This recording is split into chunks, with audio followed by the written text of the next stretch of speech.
Pearl Harbor, December 7th, 1941, a day that would forever change the course of history. Early that morning, the calm skies over Pearl Harbor in Hawaii were suddenly filled with hundreds of Japanese aircraft. Japan launched this surprise attack to cripple the United States Pacific Fleet and prevent America from interfering in their expansion across Asia and the Pacific. One major factor behind this bold move was the United States oil embargo against Japan, which threatened to cut off vital fuel and resources for their military campaigns.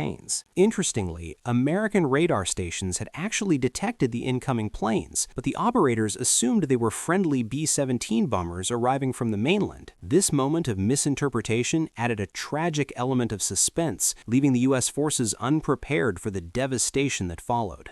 Within just about 2 hours, the attack wreaked havoc. Battleships such as the u.s.a. Arizona and u.s.a. Oklahoma were sunk, while many others were severely damaged. Airfields were bombed, destroying hundreds of aircraft on the ground. Over 2,400 Americans were killed and nearly 1,200 wounded. Families awoke to the roar of explosions and the thick smoke rising over the harbor, a nation stunned and in mourning. Despite the destruction, the Japanese failed to destroy key repair facilities and the American aircraft carriers, which were not in port that day. This oversight would prove crucial in the coming months. The very next day, President Franklin D. Roosevelt addressed Congress, calling December 7th a date which will live in infamy, and formally requested a declaration of war against Japan. Pearl Harbor was more than a military strike. It was a turning point in history. It united the nation, sparking full-scale American involvement in the Pacific War. The road ahead would be long and brutal, taking U.S. forces across the Pacific to battles in Midway, Guadalcanal, Iwo Jima, and Okinawa. The u.s.a. Arizona Memorial still stands today, honoring the over 1,000 sailors and Marines who lost their lives. Many Japanese pilots were extremely young, some barely in their 20s, believing they were carrying out a decisive strike for their country. The attack lasted less than 2 hours, but its consequences would shape the entire Pacific War.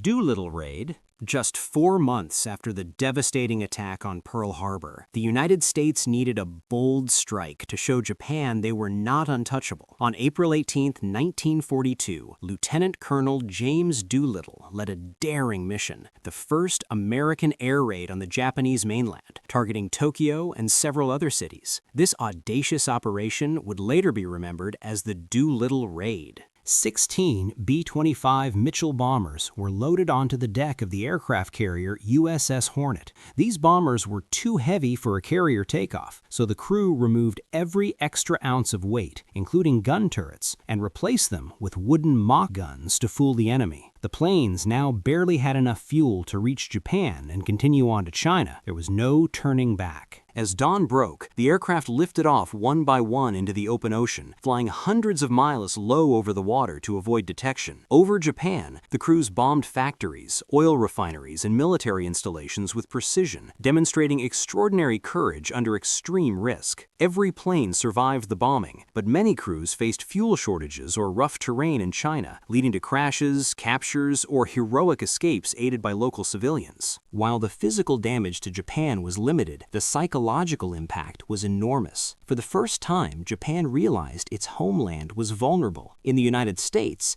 the raid inspired hope and boosted morale, proving that the Japanese mainland could be reached. Strategically, it forced Japan to redirect troops and resources to homeland defense, indirectly affecting operations across the Pacific. James Doolittle was awarded the Medal of Honor for leading the mission. The daring raid required extreme planning, teamwork, and courage. Pilots knew many would never return to their carrier. The wooden mock guns tricked the enemy into thinking the bombers were fully armed, highlighting the ingenuity of the mission. The Doolittle Raiders went on to fight in other major battles, and their audacious raid remains a symbol of American bravery and resolve. Battle of the Coral Sea. Just weeks after the daring Doolittle Raid, the Pacific War escalated. In early May 1942, Japan aimed to capture Port Moresby in New Guinea. Control of Port Moresby would allow Japan to threaten northern Australia and extend its hold over the Pacific. The United States, alongside Australian forces, moved quickly to intercept them. This set the stage for the Battle of the Coral Sea, the first naval battle in history fought entirely by aircraft launched from carriers. Ships never directly fired at each other. For From May 4th to May 8th, 1942, the tension across the open ocean was palpable. Both sides launched continuous waves of aircraft against enemy ships, carriers, and airfields. Pilots flew long missions over hundreds of miles of open water, navigating without modern instruments, knowing that a single mistake could be fatal. Bombs and torpedoes rained down on ships, explosions lit the sky, and sailors braced against shrapnel and the deafening roar of anti-aircraft fire. The battle saw both triumph and loss. Japan sank the USS Lexington, a significant blow to the U.S. fleet, and heavily damaged the USS Yorktown. Earlier in the battle, the Japanese light carrier Shoho was sunk by U.S. forces. The Japanese carriers Shokaku and Zuikaku were also critically damaged and forced to retreat. Most importantly, the Japanese advance toward Port Moresby was halted, a crucial strategic victory for the Allies. Coral Sea demonstrated that aircraft carriers and the planes they launched were now the dominant force in naval warfare. Young pilots faced extreme danger, often flying low to avoid radar, braving anti-aircraft fire, and relying entirely on skill and luck. Sailors on both sides endured the terror of ships exploding around them, fires raging on deck, and the constant threat of torpedo hits. The fog of war, uncertainty over enemy locations, endless hours at sea made this battle psychologically exhausting as well as physically deadly. Though both sides claimed partial victories, Coral Sea was the first time Japanese expansion in the Pacific was effectively checked. It forced Japan to reconsider its strategy, weakened its carriers for the upcoming Battle of Midway, and gave the United States invaluable experience in carrier warfare. The battle proved that modern naval combat had shifted. Air power, intelligence, and coordination were now decisive,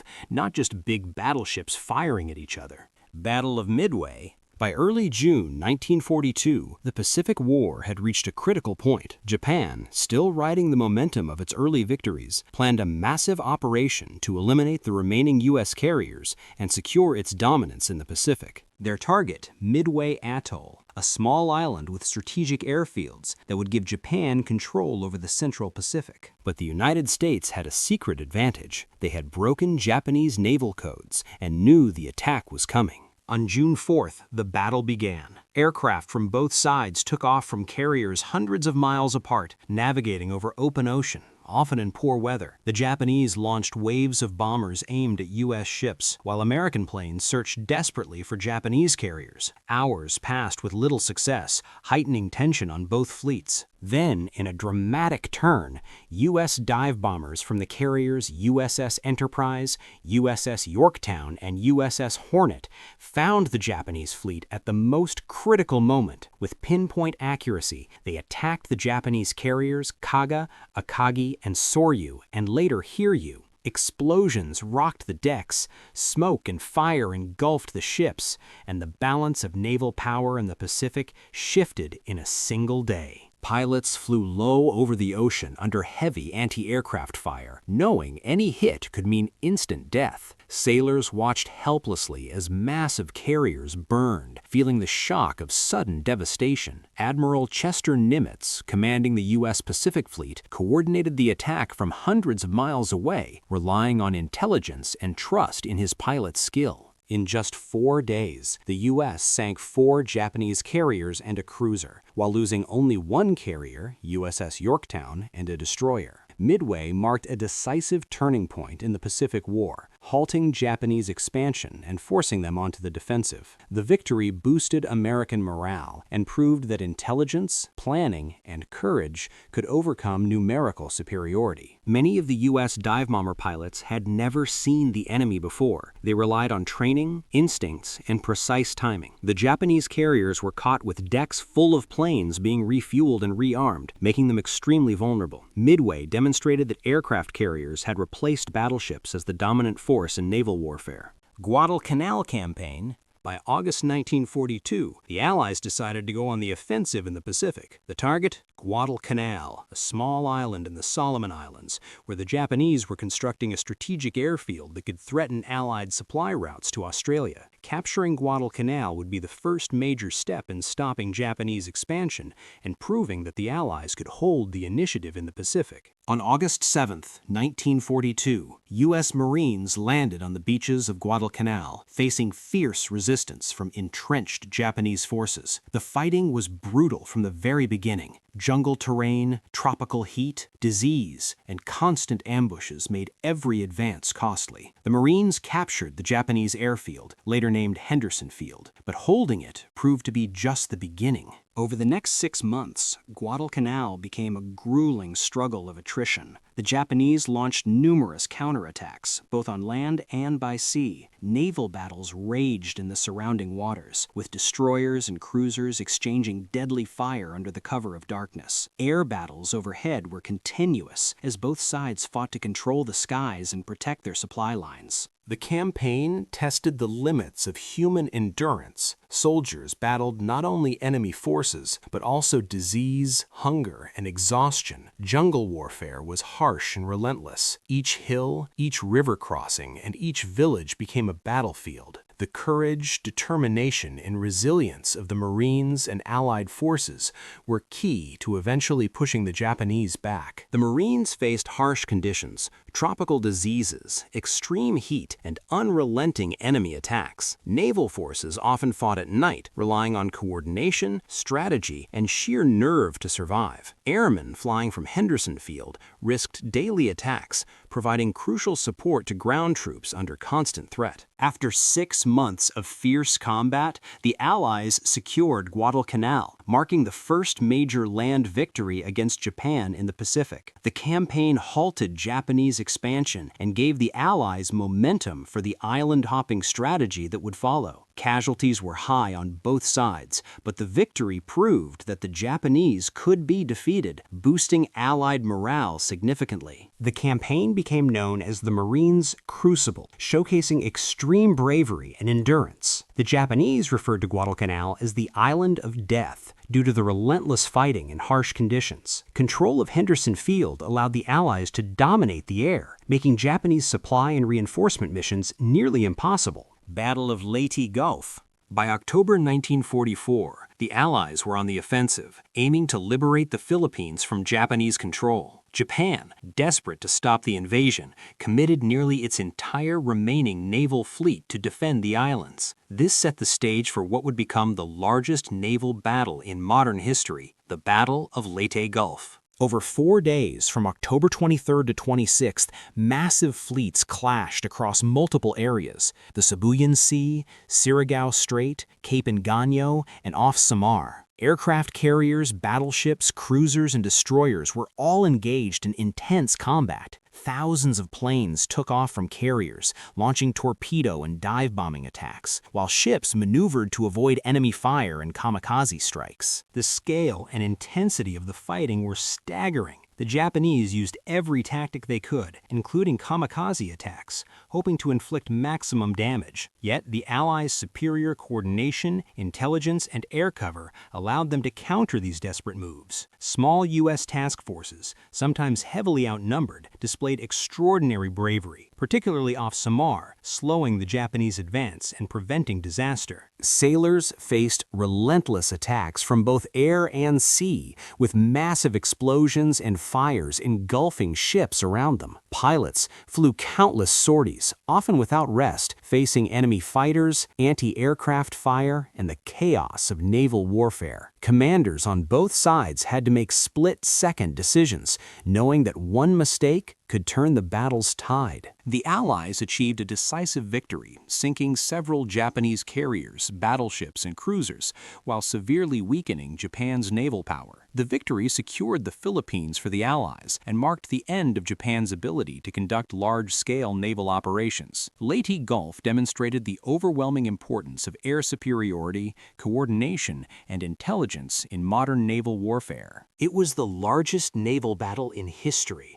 involving more ships and planes than any any other in World War II. The bravery of small U.S. task forces, particularly at the Battle off Samar, became legendary and is still studied in naval academies today. The kamikaze attacks during Leyte Gulf foreshadowed the desperate tactics Japan would increasingly use in the final months of the war. Battle of Iwo Jima.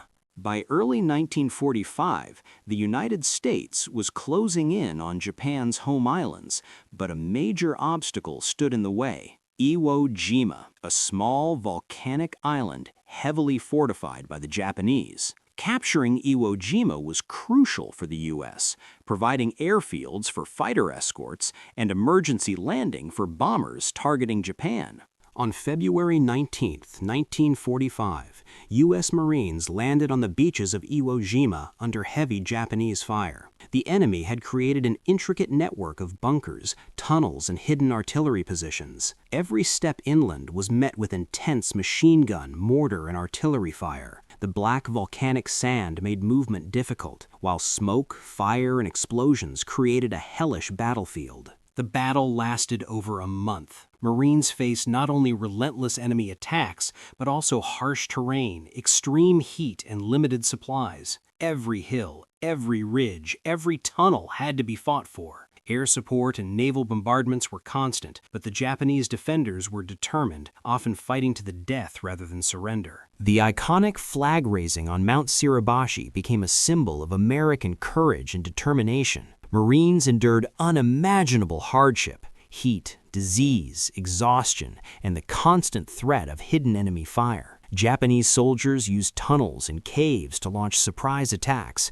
making every advance costly and deadly. After 36 days of brutal combat, the U.S. captured Iwo Jima, providing critical airfields for operations against mainland Japan. The battle inflicted massive casualties, nearly 7,000 Americans and over 18,000 Japanese soldiers were killed, with many more wounded. Iwo Jima demonstrated the immense cost of island invasions and the courage required to achieve strategic objectives in the Pacific. The famous photograph of the flag raising on Mount Suribachi captured the spirit and determination of the Marines and became an enduring symbol of World War II. The Japanese defenders had prepared the island so thoroughly that it took U.S. forces over a month to secure it completely. The lessons learned at Iwo Jima influenced planning for subsequent operations, including the eventual invasion of Japan, which thankfully never occurred due to the war's end. Battle of Okinawa.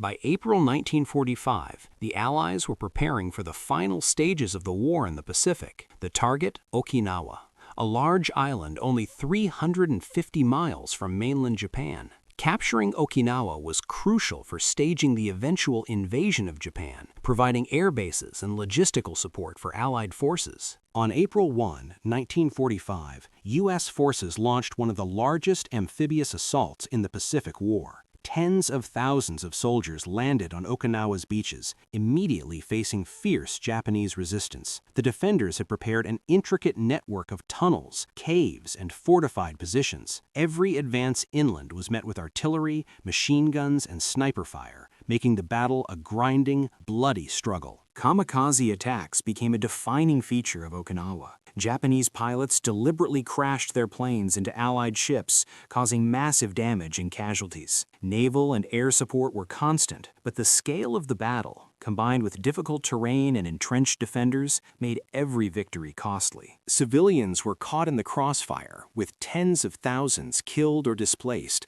highlighting the human cost of the conflict. Soldiers endured extreme heat, constant artillery fire, and exhaustion, battling both enemy forces and the harsh conditions of the island. Allied sailors faced relentless kamikaze attacks, turning the surrounding waters into a chaotic and deadly battlefield. After nearly 3 months of intense fighting, Okinawa was captured, but at an enormous cost. Over 12,000 Allied troops were killed and more than 49,000 wounded. Japanese casualties, including soldiers and civilians, exceeded 100,000. Okinawa demonstrated the likely extreme cost of invading mainland Japan, influencing the United States' decision to use atomic bombs to end the war instead. The battle provided a staging point for Allied forces and highlighted the intense determination of Japanese defenders, setting the stage for the war's final chapter. Okinawa was nicknamed the Typhoon of Steel because of the scale and intensity of the fighting. Kamikaze pilots inflicted significant damage on Allied naval forces, showing Japan's desperate tactics in the final stages of the war. The bravery and endurance of Allied forces on Okinawa became a key example of courage under extreme conditions. Japan's surrender. After nearly 4 years of brutal conflict across the Pacific, the war was finally coming to an end. Battles like Iwo Jima and Okinawa had shown the immense cost of invading Japan, with staggering casualties on both sides. Japanese forces were exhausted, cities destroyed, and millions of civilians suffering. In August 1945, the United States dropped 2 atomic bombs, the first on Hiroshima on August 6th and the second on Nagasaki on August 9th. The unprecedented destruction, combined with the Soviet Union entering the war against Japan, left the Japanese leadership with no choice. On August 15, 1945, Emperor Hirohito addressed the nation in a radio broadcast, announcing Japan's unconditional surrender. This historic moment marked the end of World War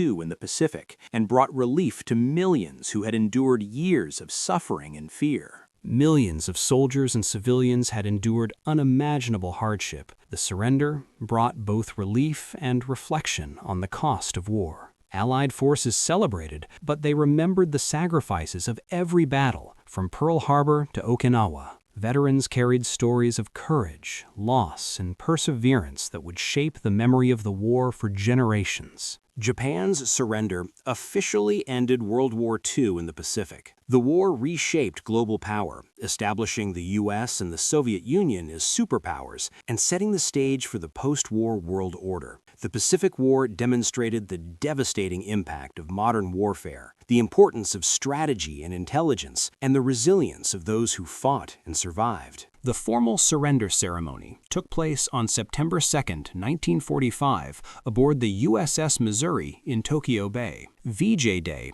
is commemorated in many Allied countries. The use of atomic weapons changed the course of military history forever, marking a new era in global warfare.